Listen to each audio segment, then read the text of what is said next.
Good morning students, कैसे हैं आप सब। उम्मीद करती हूँ आप लोग अच्छे होंगे। आज आपकी वर्कशीट नंबर 14 आई है, इसे अच्छे से लेबल कर लीजिए। डेट डाल दीजिए, सब्जेक्ट, क्लास, अपना नाम, अपने टीचर का नाम लिख लीजिए। ये आपकी साइंस की वर्कशीट है तो दोनों मीडियम में मैं बनाऊंगी, आप लोग ले लेंगे।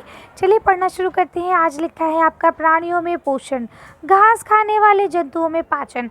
आज हम लोग प्राणियों में पोषण को पढ़ रहे हैं, लेकिन आज हम जो स्पेशली जानेंगे वो उन जानवरों को जानेंगे, उन जंतुओं को जानेंगे जो कि घास खाते हैं। ठीक है, तो यहाँ लिखा है जंतु पोषण में सम्मिलित हैं। जंतु पोषण में क्या क्या होती है? पोषक की आवश्यकताएं, भोजन अंतर्ग्रहण की विधियाँ और पाचित भोजन का उपयोग। यही हर किसी में यही तीन चीज़ें होती हैं। भाई पोषक तत्व की आवश्यकताएं क्या हैं, क्यों हमें ज़रूरी है। दूसरी चीज़, उसको अंतर्ग्रहण करने का, उसको खाने की विधि क्या है, किस तरह से हम उसे खाते हैं। और जो पाचित भोजन है उसका उपयोग क्या होता है, किस तरह से हमने उसे खाया, किस तरह से हमने उसे पचाया, और पचाने के बाद उसका क्या उपयोग है, कैसे वो यूटिलाइज होता है। हर किसी में यही चीज़ें होती हैं, तो आज हम इन्हीं चीज़ों को जानेंगे। तो चलिए पढ़ना शुरू करते हैं। यहाँ लिखा है, क्या आप जानते हैं पोषण एक जटिल प्रक्रिया है जिसमें, देखिए पोषण जो है, जो हम खाना खाते हैं ना, वो एक बहुत जटिल प्रक्रिया है, बहुत एक कठिन प्रोसेस है। कैसे? उसके अंदर सबसे पहले अंतर्ग्रहण होता है, पहले उसे हम खाते हैं, फिर हम उसे पचाते हैं। भाई पहले हम खाना खाते हैं तो हम इतनी आसानी से तो खाना नहीं खा लेते हैं, उसे बाकायदा चबाना पड़ता है, फिर निगलना पड़ता है ना। चलो अब हमने खा भी लिया। अब खाने के बाद क्या है, वो फूड पाइप से होती हुई, यानी कि जो हमारी खाने की नली है उससे होती हुई पेट में जाती है। पेट में जाने के बाद अब जैसा कि आप सब जानते हैं, जो पचने का सिस्टम है ना, वो हमारे मुंह से ही स्टार्ट हो जाता है। ठीक है, तो अब क्या है, फिर वहाँ से लेकिन जाते जाते आपकी छोटी अंत, बड़ी अंत सब में जाता है। ठीक है, उसके बाद अवशोषण कैसे होता है उसका, फिर स्वर्गीकरण एवं निकासन कैसे होता है उसका। ठीक है, तो ये सारी चीज़ें कि कैसे वो यूटिलाइज होता है, किस तरह से वो जो वेस्ट मटेरियल है वो बाहर निकलता है, तो सारी चीज़ें इसके अंतर्गत आ जाती हैं। अब देखिए यहाँ पे आपको बताया है कि मानव जो पाचन तंत्र है उसकी मुख्य भूमिका जो होती है वो कैसे काम करता है। तो क्या है, सबसे पहले मुख्य गुहिका होती है, यानी मुंह से हम उसे खाते हैं, फिर ग्रैसिका होती है, फिर आमयाश होता है, शुद्धांश होता है, छोटी वाली जो आपकी अंत्र होती है, उसके बाद जो बड़ी बृहदांत होता है जो मांसों में समाप्त होता है, तथा उसके बाद गुदा सम्मिलित है। तो ये सब आपके पाचन सिस्टम में मानव के। ठीक है, आगे हम लोग देखते हैं। तो यहाँ क्या लिखा है, रूमिनेट्स। ठीक है, रूमिनेट्स का मतलब क्या होता है, रोमथी, गाय, भैंस एवं हिरण जैसे घास खाने वाले जो जंतु है उन्हें हम लोग क्या कहते हैं, रूमेंथी यानी रूमिनेट्स कहते हैं। वे पत्तियों का अंतर्ग्रहण तीव्रता से करके उन्हें निगल लेते हैं।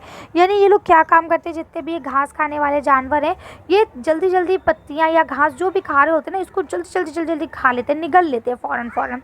ठीक है, चबाते नहीं हैं। तो इसे हम लोग अंतर्ग्रहण करना कहते हैं कि जल्दी जल्दी खा लिया। कुछ अंतराल के बाद भोजन पूर्ण मुख में आ जाता है, यानी क्या होता है कि उनका जो भोजन है वो दोबारा से उनके मुंह में आने लगता है, और पशु धीरे धीरे जुगाल करके उसे चबाते हैं। तो आपने देखा होगा बच्चों कि जो एनिमल्स होते हैं, ख़ास तौर से जो घास खाने वाले जानवर है, शेर, आप देखेंगे ना, शेर कभी भी बैठा बैठा मुंह नहीं चलाएगा। लेकिन वहीं आप बकरी को देखें, गाय को देखें, भैंस को देखें, तो वो बैठे बैठे ना मुंह चला रहे होते हैं। तो क्यों चला रहे होते हैं? क्योंकि वो खाने को जल्दी जल्दी निगल लेते हैं पहले तो, और फिर उनके बाद वो वापस कुछ समय के बाद वापस उनके मुँह में आता रहता है, फिर वो धीरे धीरे उसको चबा के निगलते रहते हैं।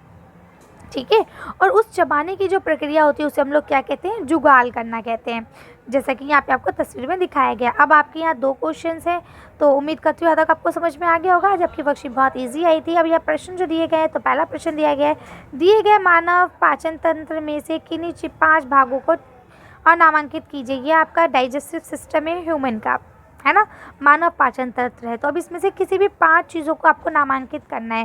तो चलिए मैं आपको पूरा इसका वो दिखा देती हूँ, डाइजेस्टिव सिस्टम का। जो आपको अच्छा लगे आप वो 5 लिख लेंगे। अब देखिए यहाँ से मैंने ये आपका डाइजेस्टिव सिस्टम बता दिया है कि किस तरह से सबसे पहले मुंह, फिर उसके बाद जो आपका ये यहाँ पे ग्रसिका होती है, फूड पाइप जिसे हम कहते हैं, ये आश्मी है, ये आपकी सारी चीज़ें देखिए यही सारी आपको उसमें मेंशन की गई हैं। इसी में से आप जो 5 लिखना चाहें, ये सब आपके डाइजेशन सिस्टम में जो काम आते हैं, आप उनमें से ही किसी 5 को लिखेंगे। ठीक है, तो कर सकते हैं आसानी से इसे। चलिए तो आगे पढ़ते हैं।